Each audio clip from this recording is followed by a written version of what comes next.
네. 그러니까 뭐 수사 사안만 16가지고 뭐 그거 외에도 지금 더 나올 것들이 많은 그런 상황인데 김건희 씨 입장에서는 남편인 윤석열 씨의 구속이 임박한 지금 시점에 어떤 느낌을 좀 가질 걸로 보십니까?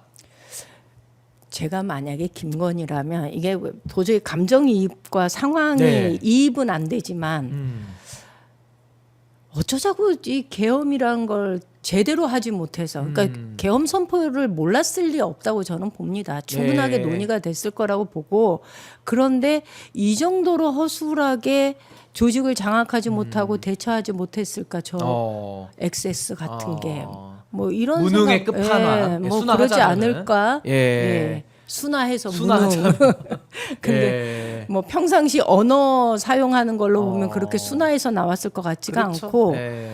그 아산병원에서 퇴원할 때 휠체어 뒤에서 미는 게 그게 좋았겠습니까? 한성질 하는 여성 입장에서는 뒤에서 그 사람이 어른거린다는 것 네. 자체만으로도 굉장히 소름 끼치게 싫었을 텐데 정말 저는 김건희 입장에서는 예. 자신의 모든 그 범죄 혐의들을 감싸주고 이것을 충분히 커버해내고 예. 무혐의로 처리할 수 있었던 절대적인 권력을 가지고 있었던 자기의 남편이 오히려 상황을 역전시키고 모든 범죄가 드러나는 상황을 만든 거잖아요. 얼마나 밉겠어요. 그 감정이 예. 개인의 차원에서는 예. 그럴 수 있다. 그러니까 본인의 죄에 대한 반성보다는 네. 이 모든 원망이 저는 당연히 윤석열한테로 향하고 있을 거다. 예. 밤마다 아주 막 난리가 날 수 있겠다고 보여지는 그렇죠. 거죠. 제가 예. 볼 때 근데 이게 뭐 약간 정상적인 부분 관계는 아닌 것 같아서 예. 말하기가 조심스럽죠. 그렇죠. 아니, 그러니까 이제 뭐 워낙 그 큰 수사 사안을 여러 개를 놓고 있다 보니까 네. 이게 사실은 뭐 한 인간으로서는 그 멘탈이나 이런 것들은 뭐 충분히 짐작은 되는 거죠. 그 짐작이 되는 거고 또 하나의 특검이 이제 최혜병 특검입니다. 뭐 이것도 마찬가지로 우리 최혜병이 안타까운 죽음 그 자체도 너무 마음 아픈 일이지만은 정말 그 사건을 덮어왔을 뿐만 아니라 이 수사 외압을 통해서요. 거기다가 박정훈 대령에 대해서 지난 윤석열 정권이 한 일은 박정훈 대령이라는 그 올바르게 그 본인의 직무를 수행하려던 네. 그 공직자를 탄압하고 사실은 괴롭혔던 거 아니겠습니까? 예. 이거 바로잡는 최혜병 특검도 많은 분들이 관심을 가지실 것 같아요. 참 다행스러운 일인데요. 돌이켜보면 2017년도에 박근혜를 탄핵하고 우리가 새로운 정부를 세울 수 있었던 것도 2014년도에 세월호로부터 저는 시작이 되었다고 봅니다. 마찬가지로 이 윤석열을 탄핵에 이르게 한 사건들이 여러 가지가 있겠지만 저는 이태원 참사도 우리한테는 잊혀져서는 안 되는 참사이지만 저는 오히려 최혜병의 그 희생과 그 과정에서 박정훈 대령의 싸움이 없었다면 예. 저는 여기까지 못 왔을 거라고 생각을 합니다. 그래서 최혜병 특검을 통해서 외압의 과정, 대통령이 어떻게 여기에 관여가 되었는지 이런 문제가 좀 소상히 밝혀져서 최혜병의 죽음이 더 이상 억울하지 않도록 예. 그다음에 이 문제의 진실을 해명하기 위해서 싸워왔던 박정훈 대령이 그 명예를 회복할 수 있도록 예. 그런 시간이 좀 하루빨리 왔으면 좋겠습니다. 예. 아니 근데 우리가 보통 특검 하면은 성공했던 특검의 예가 별로 없어요. 네. 많은 특검이 있었지만 그 중에서 이제 성공했다고 하면은 아마 박근혜 최순실 특검 뭐 평가를 하자면 그렇습니다. 그리고 뭐 드루킹 특검 정도가 뭐 나름의 성과를 내고 뭐 나머지 특검들은 잘 안 됐는데 근데 이번 특검은 세 개의 특검이 이게 동시다발로 다 성공할 것 같지 예. 않나요? 그래서 이번 예. 특검에 대한 또 전망은 좀 의원님 어떻게 보십니까? 저는 아까 말씀하신 것처럼 예. 특검의 불필요성을 얘기하는 사람들이 정치권에 굉장히 많았잖아요. 그런데 예. 이번 세 개의 특검은 반드시 필요하고 반드시 성공해야 되는 특검이다. 그리고 저는 성과가 반드시 날 거라고 봅니다. 최혜병 특검 이명현 특검이죠. 예, 요게 관련해서 외압 과정에 대한 소상한 진실 규명이 이루어질 거고요. 김건희야말로 이거는 파헤쳐야 할 게 너무 많은 거잖아요. 예. 이로 인해서 많은 사람들이 더 이상 사건이 퍼져나갈까 봐 지금 국민의힘이 긴장하고 있는 거 아니겠습니까? 그렇죠. 그 여파가 예, 예. 현역 의원들도 네. 관련이 돼 있을 수 있으니까요. 그래서 어쩌면 국민의힘이 와해될 지경에 이를지도 모르겠다라는 두려움을 가지고 있는 특검이고 예. 근데 윤석열 특검 같은 경우에 끝이 보이는 특검이잖아요. 이건 명확한 결론이 나 그렇죠. 있는 특검이어서 저는 이번 세 개의 민주당 정부 들어서서 첫 번째 통과시켰던 이 세 개의 특검법은 성과가 반드시 날 수밖에 없는 특검이다. 날 수밖에 이렇게 봅니다. 없다. 네.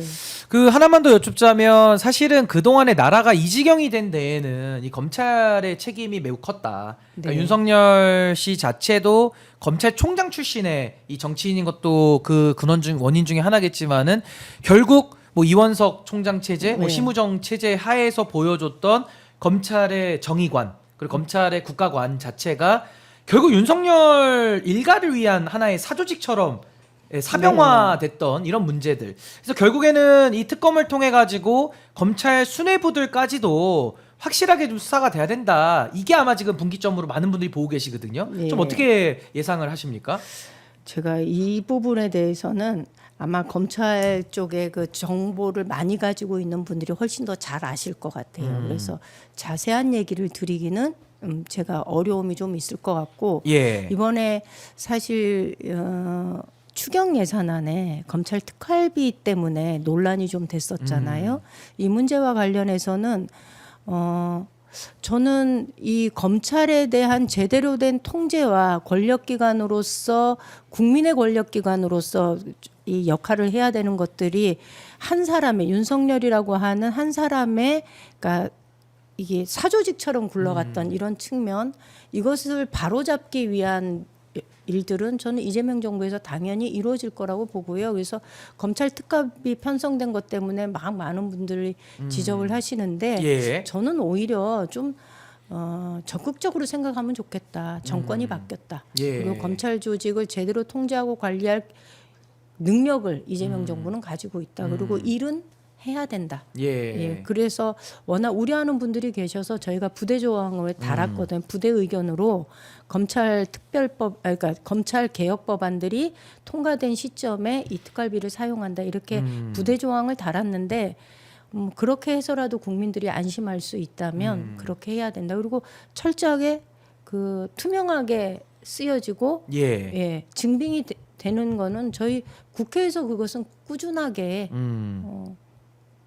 관리와 감독을 할 수 있다라고 봅니다. 예, 그러니까 어떻게 보면 특활비에 대해서도 그 목적에 맞는 네. 이제 그런 사용 이런 네. 것들도 아마 국민들이 바라고 있는 거기 때문에 그러니까 지금까지 윤석열 정부에서 잘못됐던 것들을 좀 바른 방향으로 네. 고쳐내는 이제 이런 노력이 좀 필요해 보입니다.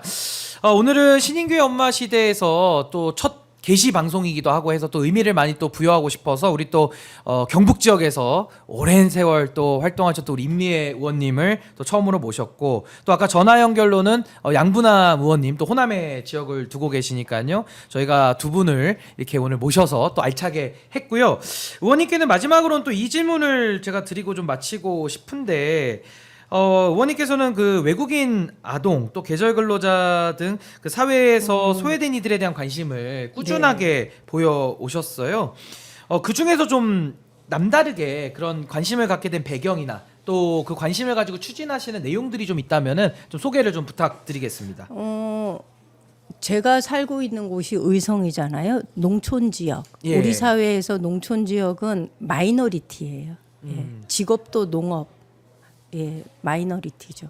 거기다가 경북이라는 곳은 우리 그 민주당 입장에서 보면 주류가 아닌 여기도 소수예요.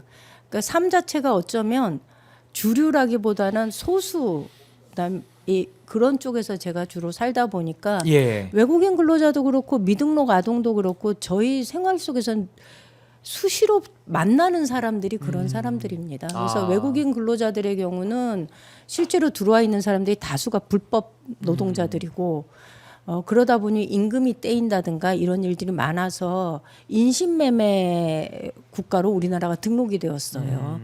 외국인 근로자 채용해놓고 임금을 제대로 안 준다든가 예술인들 데리고 와가지고 공연시켜놓고 임금 안 준다든가 이런 것들이 그래서 이들이 불법의 그늘에서 늘 일을 하는 것이 아니라 합법적인 영역으로 나와서 혹시 불법적인 요소가 있다면 법의 제재를 받을 수 있도록 하는 것이 필요하다라는 생각이 들어서 그 출입국관리법 개정안 그다음에 농촌 지역에서의 계절 근로자들의 관리기관을 두기 위한 법안을 동시에 제출을 했는데 이번에 출입국 관리 법안이 개정안이 통과가 된 거고요. 그래서 이 지역에서는 이 외국인 노동자들을 관리할 수 있는 기관 주체를 선정하고 만약에 그 기관이 현지에서 외국인 노동자들을 모집하고 교육하고 이 우리나라로 송출할 때까지 그 과정을 다 책임질 수 있는 기관을 지정하게 해놨거든요. 예. 그래서 아무래도 그동안 발생했던 여러 가지 외국인 근로자와 관련된 문제는 좀 많이 문제가 해소되지 않을까 이렇게 보고요. 미등록 아동들은 의외로 많습니다. 예. 예. 드러난 거는 한 4천여 명 정도다라고 얘기를 하는데 그보다 훨씬 많습니다. 숫자가 많고. 네. 그래서 모든 아동들은 출생과 동시에 등록될 권리를 가지고 있습니다. 그 권리를 꾸준히 요구하지만 그 문제를 국회가 응답하지 못한 측면이 있고 이 문제를 이번 22대 국회에서는 반드시 해결해 보겠다라는 예. 의지를 갖고 있습니다. 참 우리 엄마 시대와 가장 잘 어울리시는 우리 임미애 의원님의 좀 따뜻한 의정 활동의 이야기까지 좀 들어봤고요. 마지막으로 신인규의 엄마 시대 잘 되라고 덕담 한 말씀 부탁드리면서 마무리하겠습니다. 정치가 좀 따뜻해졌으면 좋겠습니다. 예. 예. 이재명 대통령이 지역에 다니면서 타운홀 미팅을 할 때 보면 가끔 대통령이야 아니면 단체장이야 이런 정도로 헷갈릴 정도의 민원들이 되게 많아요. 예. 그걸 들으면서 무슨 생각 드냐면 그 지역의 정치인들이 그 지역민들과 소통하는데 굉장히 부족했구나 이런 생각이 들었거든요. 예. 이번에 타운홀 미팅을 보면서 그 소통을 하면 좀 따뜻해집니다 정치가. 그래서 저는 신인규의 엄마 시대. 엄마 시대가 예. 시민들하고 소통하면서 조금 더 따뜻한 정치를 보여주는 그런 코너가 되길 바랍니다. 네. 아유, 잘 오늘 됐으면 좋겠습니다. 아유 이렇게 응원까지 해주셔서 너무 감사드리고요. 우리 임미애 의원님과는 오늘은 여기까지 인터뷰하도록 하겠습니다.